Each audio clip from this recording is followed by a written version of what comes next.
Hello everyone, my name is Elisa Shaholli. Thank you very much for coming to my presentation. For my holster project, I was very interested in studying disability. In disability studies, my field of study, there are multiple models to try to understand disability. Two of the most developed are the medical model and the social model. The medical model is the one that we predominantly see in culture. It sees disability as a purely medical condition that needs to be cured through interventions and medication. Meanwhile, the social model focuses on disability and how society can potentially be disabling to a person. It studies how societal attitudes, laws, inaccessibility, and more can affect the experience of disability. For my research, I wanted to explore this social model and to better understand our public conceptions of disability. I especially wanted to learn about the social conceptions of invisible disabilities, which aren't very outwardly present, but are still disabilities. I specifically wanted to analyze the portrayals of type 1 diabetes, both because of a personal connection since I have diabetes, but also because of, in terms of disability studies, research pertaining to it is still quite scarce. So I wanted to help insert it further into the field. For my research then, I studied the representations of diabetes in pop culture and how they compare to those of visible disabilities, which are much more analyzed in the field. Martin F. Norton has coined some of the most well-known archetypes for disability portrayals, but as he expresses, these are based mostly on images of highly visible disabilities. Are then the archetypes that are developed for visible disabilities applicable for a disease like diabetes too? Or are there differences in portrayals? And if so, what are they? And what can they further tell us about how we depict disabilities in pop culture? To explore these questions, I decided to use fantasy films for my analysis. Films help reflect the values and the views of the societies that produce them. And fantasy is known to utilize what David T. Mitchell and Sharon L. Snyder coin as narrative prosthesis, where disability is deeply linked to images, themes, and symbols in storylines in the genre.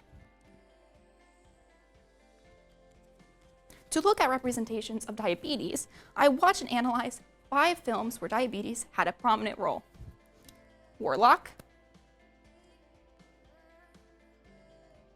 Scarecrow Gone Wild, Hansel and Gretel Witch Hunters, State of Emergency, and Species. To look at representations of visible disability, I watch and analyze the Star Wars series, which features characters who are blind, missing limbs, and rely on prosthetics and technologies for their disabilities. I found many patterns of disability representations in all of my films, but for this presentation, I'd like to highlight the most prominent ones. First, I'd like to discuss the largest difference that I found between the portrayals of visible disabilities and type 1 diabetes. When it comes to the representations of visibly disabled characters in Star Wars, I found there was a recurring pattern where disability was connected to the imagery of the dark side. Norton has developed an archetype that further describes this linkage of disability to evil and villainy. He coins the term evil avenger, which is a character whose disabilities become a driving force for their actions and the embodiment of who they are as a person. In Star Wars, the character of Palpatine helps depict this archetype. When we first see Palpatine, he is depicted as a healthy, ambitious senator. While there are hints that signal that he may not be all that he portrays himself to be, we see Palpatine as what he appears, a senator who, although very ambitious, seems to care for the rights of those around him. However, upon the revelation that Palpatine is not really a morally upstanding character, we begin to see a difference in his embodiment. When he is confronted for evil misconduct and fully established as a villain, he becomes, in his own words, scarred and deformed. Here, deformity begins to have a symbolic connection to villainy. This change in physical condition evolves throughout the series. When we see Palpatine later as a leader in the dark side and creator of the Empire and the Death Star, he suddenly walks with a cane, and he walks with a cane alongside his scarred and deformed body. When Palpatine reaches the highest level of villainy and evil depicted in the films, he now suddenly is blind, missing fingers, and uses a machine full of tubery just to keep him upright. One of the reasons he tries to kill the protagonists, Rey and Kylo Ren, is because he notices that their powers could help restore his own body. In his own words, the power of two restores the one true Emperor. In this series, then, we see the evil Avenger archetype and notice the symbolic connection of evil and villainy to visible disability. In films with type 1 diabetes, I did not see this connection to villainy and the archetype of the evil Avenger. What I did notice, though, was a complete opposite. Diabetes instead was deeply ingrained with the themes of dependency, pity, and victimhood. Many of the films of diabetes depicted diabetics in constant need of someone else's protection and care, as they lacked control of their diabetes. In Scarecrow Gone Wild, we see this imagery panned out. Sam, the diabetic character, is depicted as a weak individual unable to take care of himself. He is shown needing insulin injections, and his friends act as a monitor for his diabetes care, since he lacks the independence to do so himself. Additionally, diabetes is utilized as a way to further elevate his innocence and pity. Because of his diabetes, he is completely helpless, and when it comes to defending himself, he can't. He's bullied in the film, and when he's rescued, he suddenly falls into a diabetic coma and relies on other characters to bring him to the hospital and provide him care.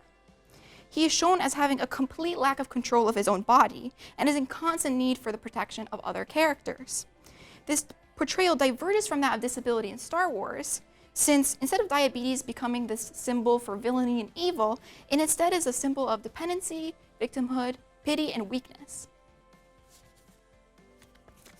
Although so far I've gone over the largest differences that I found between the portrayals of both visible disabilities and diabetes, I want to share a prominent similarity that I found. This one stems upon Tobin Sieber's theory of complex embodiment. Complex embodiment seeks to combine the social model and the medical model to give a complex description of what disability is. We see complex embodiment in Star Wars' true Imwe, who is blind. The physical nature of his blindness is depicted when we see him use a walking stick for guidance. He even explicitly tells other characters, "I'm blind."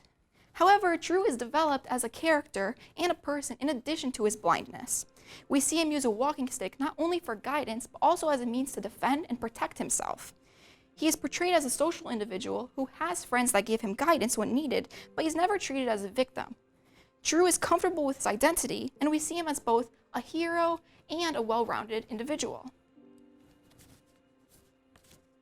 This complex embodiment appears in Warlock as well, which features Cassandra, a diabetic.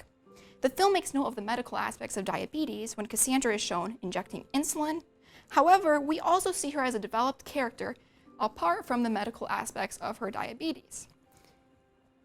She's social, independent, and is comfortable with her diabetes in the moments when she does need help. She, similar to Sharu, transforms the tools of diabetes, here the syringe, into methods of protecting and defending herself, which showcases a comfort in her identity. With both Sharu and Cassandra, we see the image of disability as a complex, lived experience rather than a symbol for villainy or evil, or just a symbol for anything apart from the disability itself. To reiterate my findings, I found that when it comes to representations of visible disabilities and diabetes, there are differences. I found that Norton's archetype, specifically the evil Avenger, goes well with depictions in Star Wars. However, for the diabetic films, his archetypes don't really align. Rather, these films have broader themes of victimhood and dependency. The similarity both film sets share, though, is one where the portrayal of disability is moving towards a more progressive, complex embodiment of what disability is. For both Charu and Cassandra, their physical conditions are not ignored, but rather parts of multidimensional characters. As a whole, my analysis shows that when it comes to representing disability, both visible and invisible, depictions still rely on stereotypes and regressive images. However, there is movement towards more positive representations which strive to embody the complex experience of disability. I hope that in time, film will transition to more widespread, positive, progressive images of disability as a whole. I'd like to conclude by giving my thanks to my awesome mentor, Dr. Brueggemann. She's the best mentor that I could have asked for. Dr. Mastardelli, who was always open to giving me advice and listening to me when I needed someone. Mr. and Mrs. Holster in the Holster program for giving me this opportunity, and my family and friends who are always there for me. Thank you very much. And if you have more questions for me, feel free to ask me questions about my presentation in the Q&A. Thank you.